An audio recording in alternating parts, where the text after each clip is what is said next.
I do think the potential damage to Starbucks' reputation and brand probably is their Achilles heel, and if anything is going to get them to come to a settlement, it's probably going to be that. Paul Clark, professor of labor and employment relations at Penn State University. The Starbucks union has decided to hold a strike on what Starbucks calls Red Cup Day. That's a day that sort of kicks off the holiday season. They have special cups that Starbucks aficionados sort of like to collect. And apparently it's the high point of their sales for the year. So the Starbucks union is picking a time when they think they might be able to inflict a maximum economic cost on Starbucks for not meeting its responsibility towards the union. But I think there's a second thing they hope to achieve, and that's because, and that's the fact that on that day, Starbucks gets a lot of publicity. They're in the spotlight. This isn't the first strike. Every several months, it seems, the Starbucks employees take the opportunity to have these one-day strikes.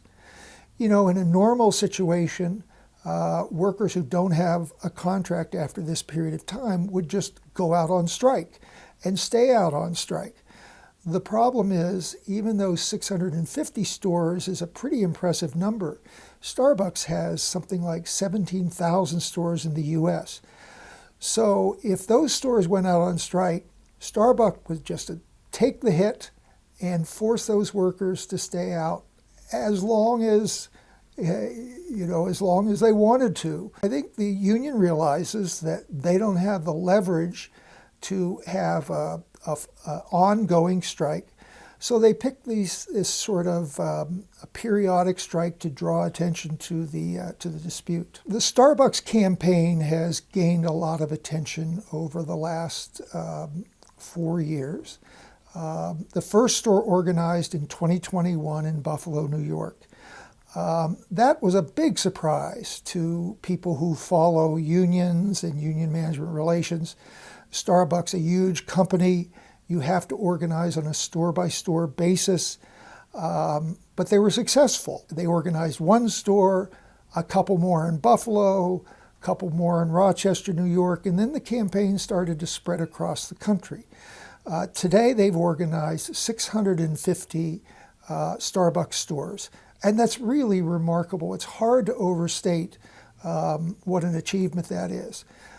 And it clearly suggests that there's a lot of sentiment among Starbucks employees that Starbucks isn't treating them with the respect and providing the benefits and working conditions and wages that they really think they deserve.